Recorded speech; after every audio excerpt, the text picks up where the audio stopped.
Bom, pessoal, então, vamos lá. 3C, aula 6, sistemas lineares e regra de Cramer. Vamos ver o que vocês vão lembrando aí sobre sistemas lineares, né? A primeira ideia que ele comenta com a gente aqui, então, são sobre as equações lineares, né? São equações que elas não vão ter expoentes nas suas incógnitas, né? Sempre as incógnitas vão estar só x, y. Nunca vai ter x elevado a 1, x elevado a 2, por exemplo. Olha, isso aqui não é equação linear, porque o x está ao quadrado, tá? Aqui, ó. Essa não é equação linear, porque o x está ao quadrado. Essa não é equação linear, porque x está multiplicando. Essa não é por causa da raiz. Essa não é por causa do denominador. Tá? Então, aqui a gente tem exemplos de equações que não são equações lineares. Aqui, sim, todas são. Aqui tem a fração, mas não é a incógnita que está no denominador. Aqui não é a incógnita que está na raiz, ok? Então, são essas situações aí. Bom, é importante a gente lembrar algumas coisas. Esse tipo de equação que ele comenta aqui, né, tem infinitas soluções, porque os coeficientes das incógnitas são zero. Então, ela fica uma coisa indeterminada, né? 0x, 0x2, 0x3 igual a zero, né? É uma indeterminação também, então acaba tendo infinitas soluções, né? Se eu tenho um tanto de zero nas incógnitas, 0x1, 0x2, 0y, 0z, né? Tudo zero de cá. Então, se tem tudo zero de cá, eu vou zerar aqui. Igual a b, que não é zero, o que acontece? Quando é que zero é igual a um outro número qualquer que não é zero? Então, nesse caso, não tem solução, tá? A gente vai comentar disso depois no sistema também. Aqui.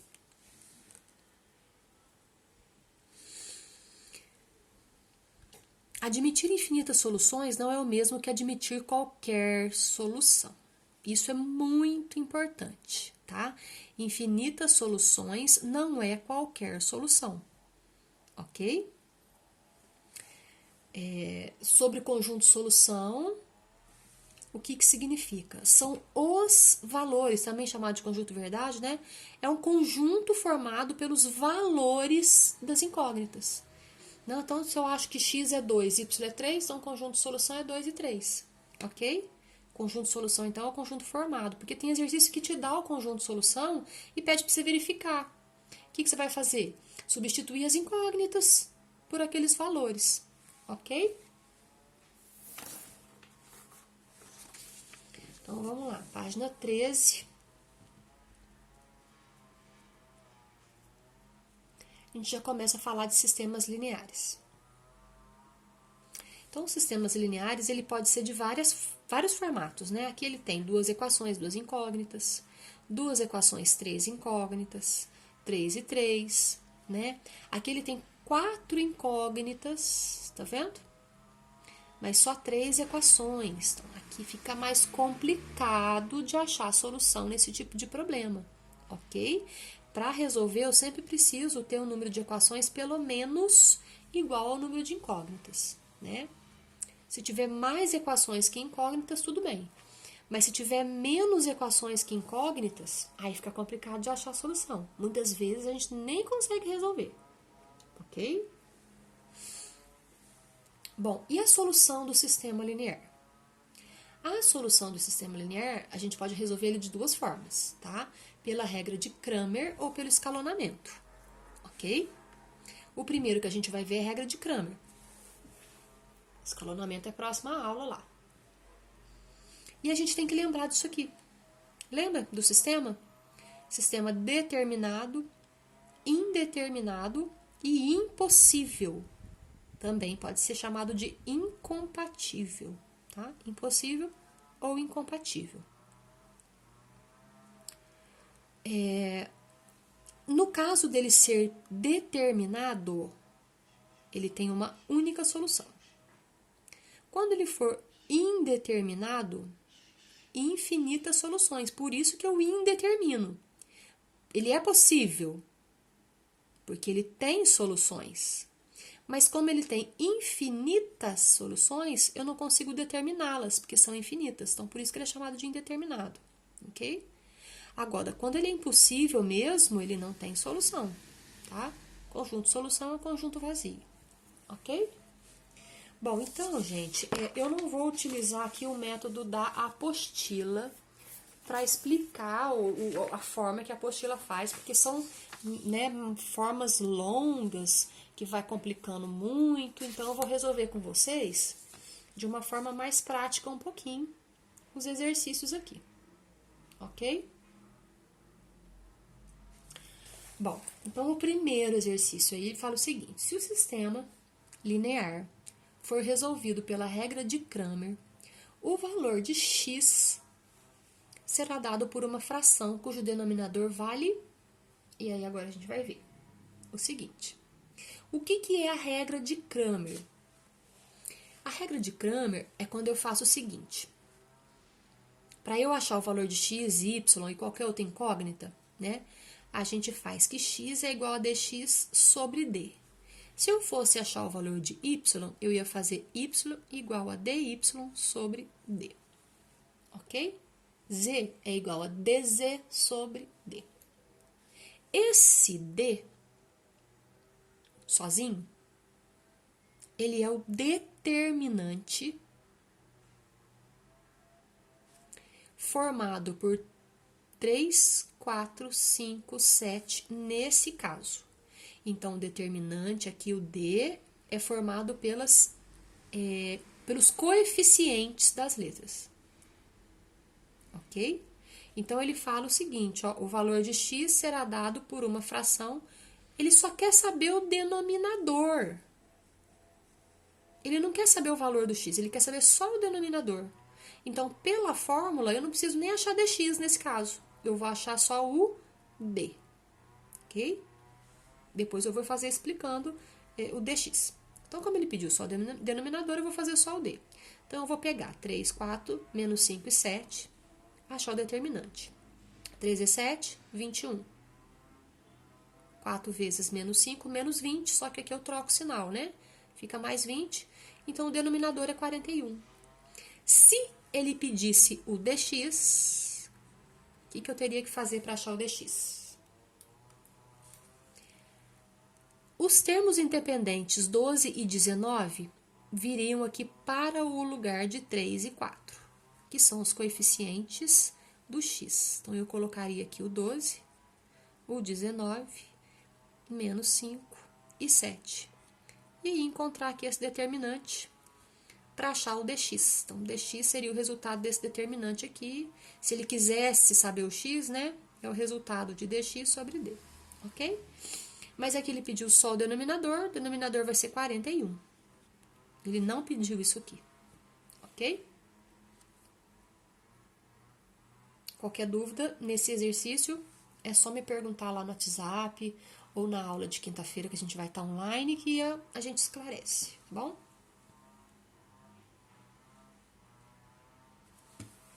Exercício, então, número 2. Tem aqui um sistema, além das incógnitas x e y, a gente vê que tem o parâmetro c, onde c é diferente de zero. Então, esse sistema admite uma solução xy com x igual a 1. Então, o valor de c é quanto? Bom, importante, ele deu o valor de x. Eu vou substituir o x aqui e aqui por 1. Então, a única coisa que eu fiz nesse primeiro passo aqui é colocar 1 aqui e 1 aqui, no lugar do x. O resto é igualzinho, tá? O que eu pensei em fazer? Manter a primeira equação. A única coisa foi multiplicar aqui termo a termo, y vezes c, y vezes 1. Aqui, eu isolei o y. Então, eu passei esse c para o lado de lá, subtraindo, mantive o y isolado. E aí, esse resultado de y aqui, eu substituí na de cima, ok? Então, isolei o y e substituí aqui. Então, aqui ficou C que multiplica menos 1, menos C, olha lá, mais Y, mais esse valor aqui, menos 1, menos C. Esse 1 aqui, repetido, igual a 0 repetido. Bom, aqui multiplica termo a termo, né? Menos C ao quadrado, repete menos 1, menos C. Cortei menos 1 com mais 1, coloquei em ordem aqui uma equação de segundo grau. Troquei o sinal, menos C com menos C, menos 2C, né? Troquei o sinal dela. Eu resolvi colocando C em evidência, aqui. Coloquei C em evidência. E quando a gente coloca em evidência, a gente divide aqui em duas partes, esse C igual a 0 e C mais 2 igual a 0. Como aqui em cima ele já tinha falado que C é diferente de 0, então não serve C igual a 0. Aí significa o quê? Que C mais 2 igual a 0. Pode resolver aqui por delta, que se estiver achando confuso, faz por delta, né? Coloca em evidência, primeira parte igual a 0, segunda parte igual a 0. Passo o 2 para lá, C igual a menos 2, alternativa D. Ok? Então, qualquer dúvida, a gente esclarece depois, se precisar.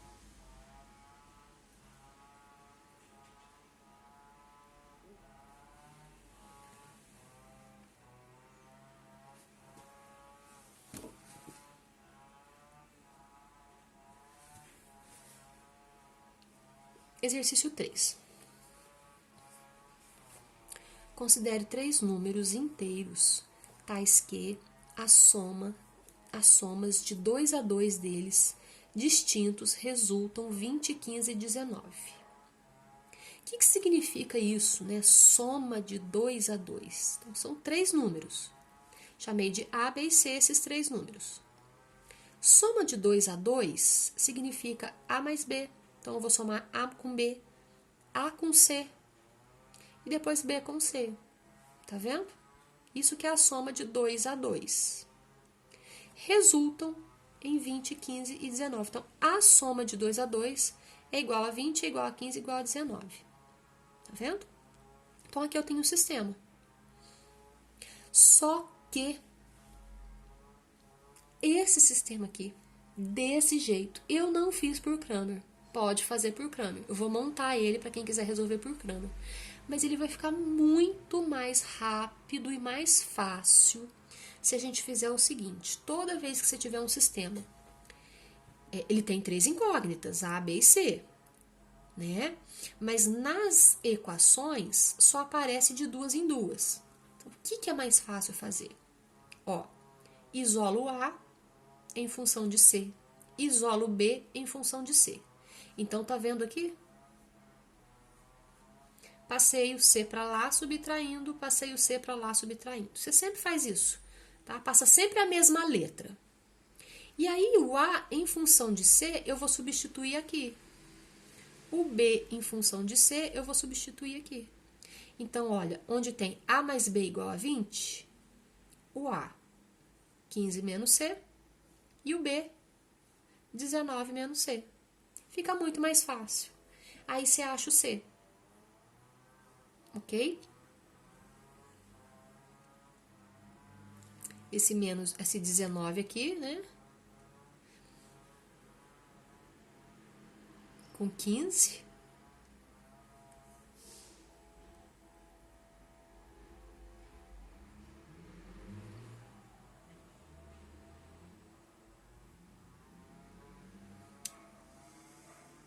Vai dar 34, né? Passa para lá subtraindo. Ok? Achamos o C igual a 7.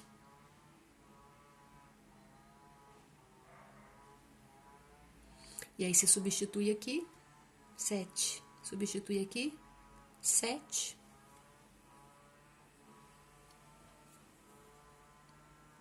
Vai achar os valores. 15 tira 7. É o valor de A, de B e de C. Só que eu acho que eu tirei errado aqui. Aqui que eu errei, ó. Eu tô fazendo confusões aqui, né? Então, aqui, ó, A, B e C. A, se o C deu 7, então A é 15, tira 7. A vai dar 8. B, 19, tira 7, vai dar 12. E o C é 7. A diferença entre o maior e o menor deles. Ah, não ia fazer diferença mesmo, né? A diferença entre o maior e o menor. Acho que é por isso que eu não prestei atenção aqui. A diferença entre o maior e o menor, independente se é A, B, C, né? Aqui, a diferença entre 12 e 7 vai dar 5. Ok, pessoal? Então, qualquer dúvida a gente tira na sala depois, porque ele não tem mais exercícios, né? Eu não vou avançando muito com as aulas, eu vou deixar vocês praticarem um pouquinho, depois a gente tira dúvida quando precisar. Vocês ainda estão sem apostila, né? Então a gente vai tirando dúvidas depois, tá?